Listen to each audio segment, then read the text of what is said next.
Hey guys, Probo 1701 here, and today we're going to talk about big ticket items that companies are putting out now. These high-end, basically pre-order, give them the money up front, wait forever for them to come out items.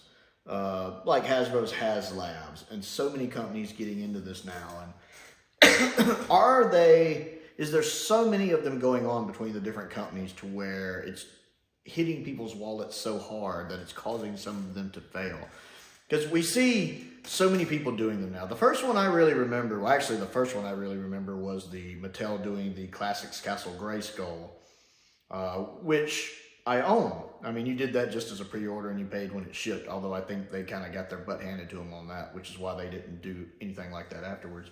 I actually own the Classics Castle Grayskull. It's phenomenal. I display my Origins figures on it because I love the way that scale works. Although it has kind of ruined Origins playsets for me. I can't get the Origins Snake Mountain because it's too small. I need the Super 7 Snake Mountain, and I don't have it, and it costs too much. But we've seen these trickle out over the years. Super 7 did take up the gauntlet and put out the classic scale Snake Mountain, which looks phenomenal, and I wish I had got it. But at the time, $600 was an insane amount of money, considering the Grayskull, it only cost $250 for me if you pre-ordered it. And it was like $600 plus like $150. It was just an insane amount of money. There's still a lot of money now, but the way inflation is in 2023, it's a little more, I can think about it. But for back when it came out, I was just like, I just felt like I was getting ripped off if I'd bought it. You had that, you had the HasLabs start off with the sail barge, the Jabba sail barge, which is a dream project. Lots of people had wanted the sail barge for years. It looks fantastic, I might add. But that $500 price at the time, I was like, again, that's twice what I paid for my Grayskull.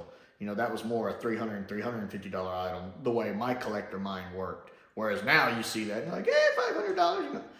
It's amazing how times change. But so many of these come out now. There've done so many HasLabs around Star Wars, around Transformers, around G.I. Joe, and around Marvel, some of which have passed, some of which have failed. We have all of those going on. Super 7 just has released a Thunder Tank since, which looks nice. Not enough for me to spend the money on it, but it looks nice. They have a Cat Slayer, a pre-order which just concluded, and it funded and reached its first tier. It looks good. Cost a little too much money. It's not badly priced for what it is, in my opinion. A little overpriced just for me personally, but not a bad price. I don't really have anywhere to put it. Plus, I've just never been a fan of the Cat Slayer. They do a Mum-Ra's Tomb, they got me. Mum-Ra's Tomb, they got me. Not really care for the Cat Slayer. Now, Super 7 is doing a reaction figure-sized Cobra Mothership, which also fits, of course, the old school O-ring figures. And it looks impressive. I'm not really a G.I. Joe guy. I have a few G.I. Joes. I watched the cartoons, some of the 80s, but I don't have a big love for the franchise the way I do other things. Like, I'm way more into Thundercats, Silverhawks, Mask, Transformers, Visionaries, things like that from the 80s. A lot of the other 80s properties. G.I. Joe is way down my list. I don't really collect a lot of Joe stuff. But I still think it's neat they're doing it for those that do. It looks massive, it looks big, it looks overpriced. But it looks massive, it looks big. I like how the tops come off. You can put people inside it. It's got the light up lights. I still think it's overpriced. So you have that as a $500 ticket item plus $100 shipping. We'll see how that does on its tiers. I don't think it's doing that well. You have the Mattel putting out their stuff. They have their Eternia playset coming, which was, I think, like $500, $550 for a lot of empty space. I really felt like that was overpriced. I was never impressed with the vintage Eternia. The only reason I ever would have wanted it was to sell it for the money. It was always my least favorite playset. Well, it and the Fright Zone, because the Fright Zone sucked too, the vintage one.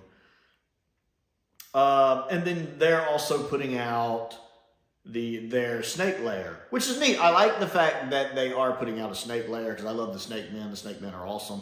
I've always loved the fact that these vintage Snake Men, for the most part, were brand new sculpts. There wasn't a lot of tool reuse on them. That always impressed me. They were always a fascinating design. I liked their action features, which is one reason why the vintage figures are better than the Origins figures. For a lot of them, is I love the action features that the Origins line doesn't have, although I still like the Origins Snake Men too.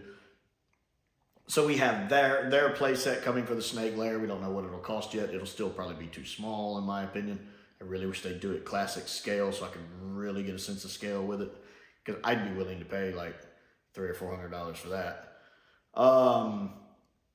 And of course we have Ramen Toys doing a lot of their stuff now. Of course they kind of started with the Centurion figures, but they've moved on to doing Silverhawk stuff. They are doing mask stuff with, they're currently working on their production of the Gullwing, which is kind of a sequel to their Red Gullwing, but tweaked slightly. They are also working on their version of Shark, which is, of course, a masked vehicle that never got released in the vintage line. I actually have their second issue of Gullwing ordered myself. I'm really excited about that. Thunderhawk's always been my favorite masked vehicle. So you have all of these different companies now putting out these massive, price-heavy sets. And you have to wonder if it's bleeding people's wallets dry, where people are like, okay, I want to get this, but then this is going to come out and I can't get both. Like, ooh, you know, I want to get the Gullwing, but I just bought the Cat's Lair. Or, you know, do I buy the new HasLab Giant Man when I don't know what their Transformer HasLab's going to be? Because I assume as soon as the Giant Man HasLab finishes up, they'll do their Transformer HasLab for the year. Which, for the love of God, I hope it's not another Japanese Transformer. I'm happy people got their Star Saber. I'm happy people got their whatever the enemy of Star Saber is. I have no idea. They look neat, not for me. Don't care. I remember trying to watch the Headmaster's Japanese cartoon. It sucked. So much so I never tried watching the other two because Headmaster sucked. I'll stick with Rebirth G1. Thank you.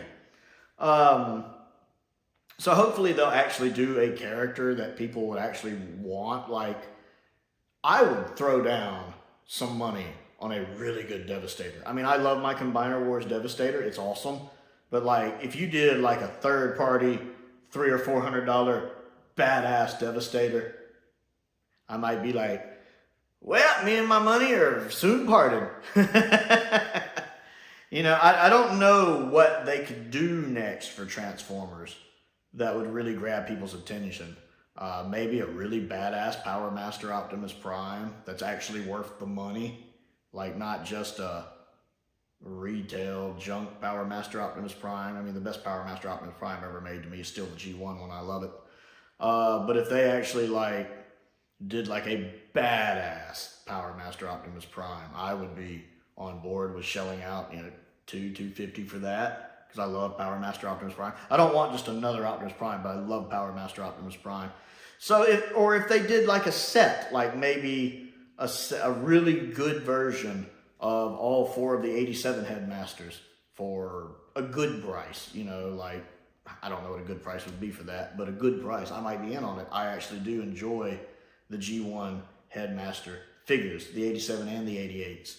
So I would absolutely love for something like that. So I don't know what they'll do, but again, do I buy something now or do I wait to see what that is? Luckily, I'm not really into Marvel stuff either, so I don't have any interest in the Giant Man thing. I don't even know if it's going to make it. Last time I looked, it was under 6,000 and it needs 10,000. But these things do tend to get a heavy push on their last day, so I could see the Giant Man making it. It might not hit its tiers, which are just alternate heads anyway, but I do think it'll make it. The price is good. It's big. I think it'll make it, but we'll see. And then how many times can Marvel miss before they stop doing Marvel HasLabs? Because I know the Engines of Vengeance one last year failed, which I was kind of glad that one did. Nothing against the people who wanted it. I never want something to fail just so I can point and laugh at anyone. But I did feel like at that point the HasLabs had gotten ridiculous with their pricing, especially compared to what it cost versus what you were getting. Plus, I don't know why they put it as Robbie Reyes as Ghost Rider. I guess he's the current one, but I don't know how. I don't think he's that popular. I don't know. But for me, I think if you're going to do something to celebrate Ghost Rider's like 50th anniversary or whatever it was, you do Johnny or you do Danny. Those are the most well-known Ghost Riders. Those are the Ghost Riders I'm familiar with. It. I grew up with Johnny and Danny. Instead, they do Robbie Reyes. And I remember my reaction to that when I read it was like, who cares about Robbie Reyes? I mean, obviously some people do, but I don't think he's the one everybody's like, yeah, Robbie Reyes. So I don't know. I was kind of glad that one didn't make it, just to kind of teach Hasbro, we're not going to just throw you our money. You know, I mean, I've never backed any of the HasLabs. I've been tempted on a couple. The Cell Barge was nice. I found it a little overpriced. The Unicron tempted me. Again, thought it was overpriced. Did not like the way it looked. I don't like shell formers. Sometimes I do, sometimes I don't. I didn't really like the way it looked. I didn't like all the greebles and detail on it because it was supposed to be for the War of Cybertron set. I had a lot of issues with it. And I'm still glad to this day that I passed on it. Never cared for the Razor Crest. It looks cool and I like it in the show. Never needed a toy of it. Never cared for the Rancor. Ugh, the Rancor. Yeah, they've never really just done a HasLab that I've really just been like, ooh, I gotta get that. They've had a couple of them I've liked, but nothing that I was like, boy, I'm gonna regret it if I don't get that. Never happened, never happened. So hopefully they'll throw something good up there. But my question is, do you think all of these companies doing these, Super 7, Hasbro, Ramen Toys, and all of these other people who are doing these bigger things now, these more expensive sets, NECA with their overly priced, only an idiot would buy it, sewer playset. I'm sorry, I take that back, that's mean. If you want the sewer playset and you want to spend the money on it, it's your money. You do what you want with it. Don't let people tell you differently. Sorry, that was a knee-jerk reaction on my part. To me, it's not worth the money. I feel like NECA is scamming you, but it's your money. You do what you want with your money. But do you think that since there's so many of these going on with so many different companies, that they're going to be gutting each other, that they're going to be taking business away from each other? And is there anything you're looking forward to seeing them do? I think a lot of people are wondering if Super 7 might eventually do a Mirage for Silverhawks, for example. That would be neat. I personally want a Mum-Ra's Tomb. I really, really want that. Maybe they might do a Fist Pounder to go up against the Thunder Tank. I'm curious to see what happens there. A Turtle Blimp could be interesting. Not really something I would be interested in. Of course, they already have their Turtle Wagon coming, the Party Wagon, which looks good. Not for me, but looks good. I do enjoy their actual turtle figures, though. And Ramen Toys, I hope they continue doing mass vehicles. I really want a Condor and a Switchblade post-haste. So I want to know what you think of this video. Comment down below and let me know. And also, don't forget to click the like button, the subscribe button. Patreon is available down there. Links to that. Links to the Amazon wish list. My P.O. box is down there as well. If there's anything you'd like to send me to look at and review. I want to give a shout out to some of my top tier patrons, Stephen Crane, Colin Coney, and Finn Perkins. I appreciate their support as I do the support of all of my patrons. And I also would suggest, if you like Doctor Who, to check out my main channel, Another Sci-Fi Guy, where I talk about all things Doctor Who. Most importantly, thank you for watching.